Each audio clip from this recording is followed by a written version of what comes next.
matchup. We're going to start with Penny Hardaway. Penny's got a unique perspective here, not just obviously as an incredible player, four-time NBA All-Star, third overall pick in the '93 NBA draft, but in 1992, he was a Maui Invitational co-MVP, sharing that with Bobby Hurley. He's compiled a 133-62 record in his 6 seasons at Memphis, including 2 trips to the NCAA tournament. Welcome back to Maui, Penny. Thank you, sir.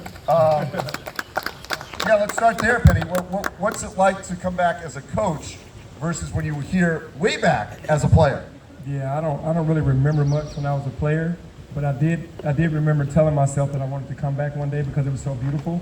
But as far as the tournament, losing that second round to BYU will always stain me. So that's a competitive nature. But coming back as a coach, it's just an honor and a privilege to be here with all these Hall of Fame coaches and having an opportunity to see where my team is compared, with these guys around the country.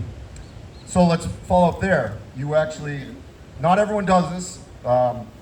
Hubert Davis did this the other night, but some coaches like to play a game on the way, and you did that in San Francisco, got a W in San Francisco. Where is your team at this point as you get ready to face UConn? Man, it's hard to say early because we have 13 new players. We only have 1 returning player.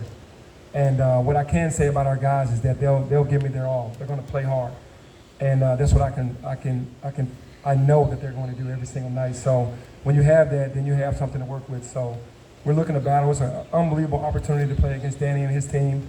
So proud of him. I've been talking to him for 6 years about this entire situation that he's going through now, and I told him this morning, hopefully, bro, I'm following in your footsteps because he did exactly what he said he was going to do years ago, and it came into fruition. So for me, my team will definitely play hard, and we know what we're up against for sure. All right, Penny Hardaway from Memphis. As Penny said, you will face UConn and Dan Hurley. Hard to describe what's happened in the last 2 years. 2-time national champion. This is a great quiz question. The last team to beat UConn in the NCAA tournament. Matt Norlander? New Mexico State. Correct, New Yeah, Mexico State. you paused. And ever since then, they've been unbeatable. That game was in Buffalo. Unbeatable in the NCAA tournament. 141-58 in 4 years at UConn. 70-11 in his last 2 seasons. Undefeated in the NCAA tournament the last 2 years. An incredible, incredible run. Dan, you've been about championships. You've got posters of each kinds of championship that you can win. Each season you do that. This one is at your practice facility. What is it about the quest for titles that drives you?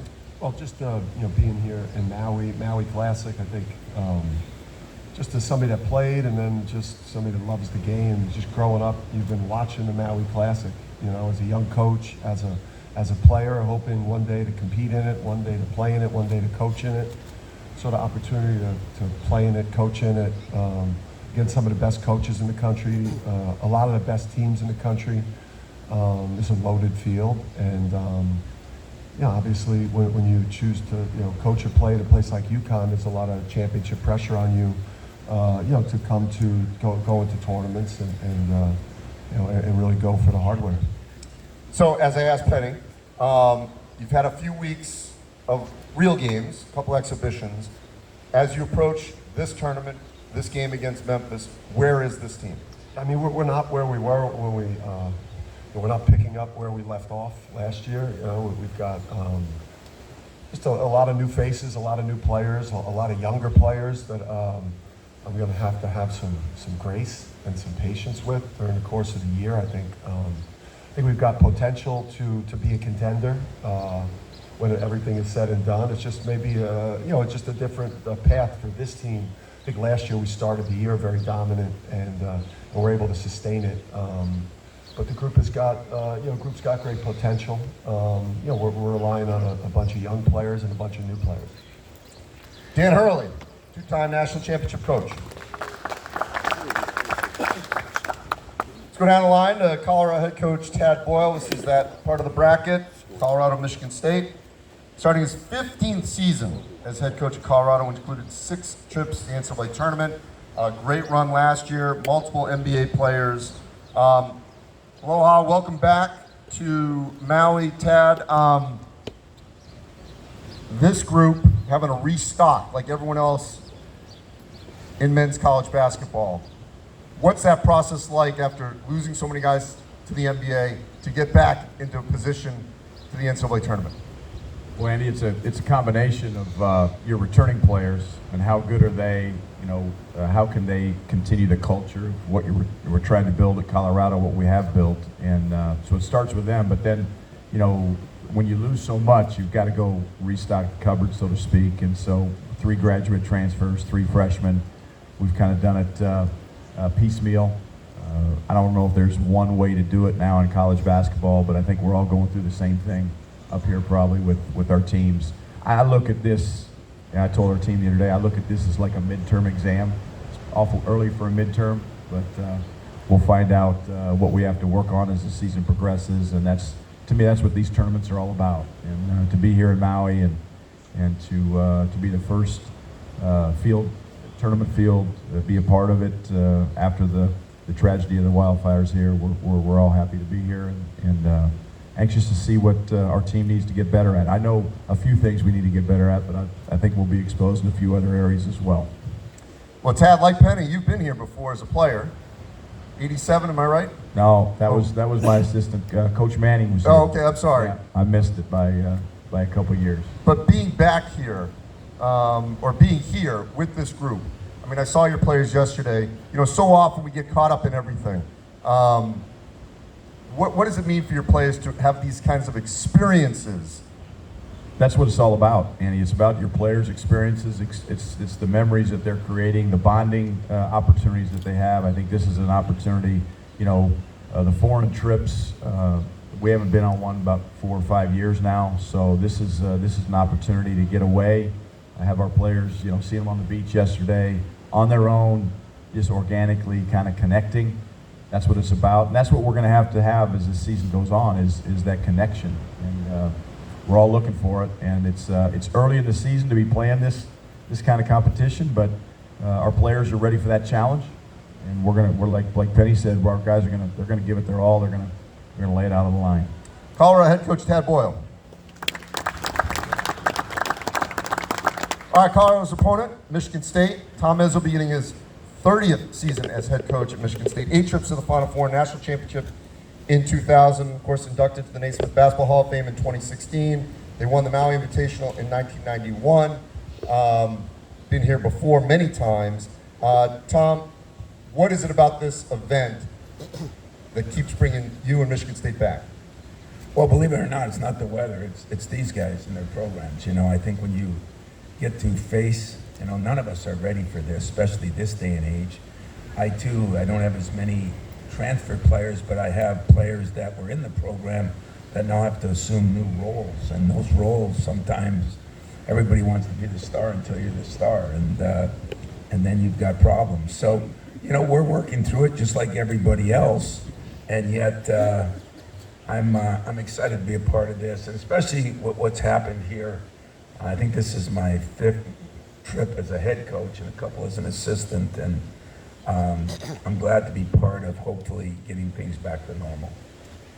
You know, I know coaches are great about being grounded in results, but how do you take what happens this week and not make either too much of it if you win, but don't get too down if you lose? Well, looking down this group here, there's nobody that's going to take too much if they win, because we're all kind of masochistic in our own way that we're always looking for more. But, you know, I remember my first game as a head coach was here. And we blew out Chaminade by 2. And I remember being 2-point game with a minute left, and behind me was Judd Heathcote and Magic Johnson. So pressure, I learned how to deal with pressure early. It hasn't changed, but you know, we're excited about it, and I think everybody knows that we have a lot of work to do. Every one of these programs, I think Danny said it best, you know, you don't just come in the next year anymore and keep going like you were, because there's too many changes. So there's some fun to that. I haven't found it yet, but there is some fun to that. Michigan State head coach Tom Izzo. All right, so that's one half of the bracket. Second half of the bracket. Start off with Auburn head coach Bruce Pearl. Been the head coach since 2014. Made appearances in the NCAA tournament in the last 3 seasons. Bruce, again, you've had to sort of reshuffle, but you had a key All-American return, which is not easy to do. So how much getting Broom back, has that helped you get a little bit of a head start on this season? Well, I think getting Janai Broom back was key for us, but he wanted to graduate. He wanted to finish what he started. A lot of our guys on our roster were mid-major guys, junior college guys, Division II guys that just their whole lives had watched people at the high major level, and now they're at that level, and our guys are excited about playing against this field and excited about playing against the players that we're going to be playing against and the quality of the basketball. I do still think there's loyalty that exists on your rosters and guys that are able to return and help you build that culture, have an understanding. I think that still exists. The combination of NIL and the transfer portal at the same time sometimes makes it challenging. And freshmen or first-year players don't always come in with the idea that, okay, this is where I'm going to be forever, and this is what I'm going to build, this is what I'm going to do. It's sort of a one-year-at-a-time thing, which makes it challenging for us coaches because we're sort of ministerial in how we treat our programs, and the game has become a little bit more transactional. So your teams always play up and down. In this heat, in this environment, gyms a tight bandbox, how do you manage the heat, the potential dehydration that players can go through in this kind of environment? Well, you put them through adversity during the course of your preseason, and you got to get the right amount of rest and have been in shape, obviously, for that first game. But we're not going to change what we do and who we are, but it's going to get put to a great test and a great challenge every single night.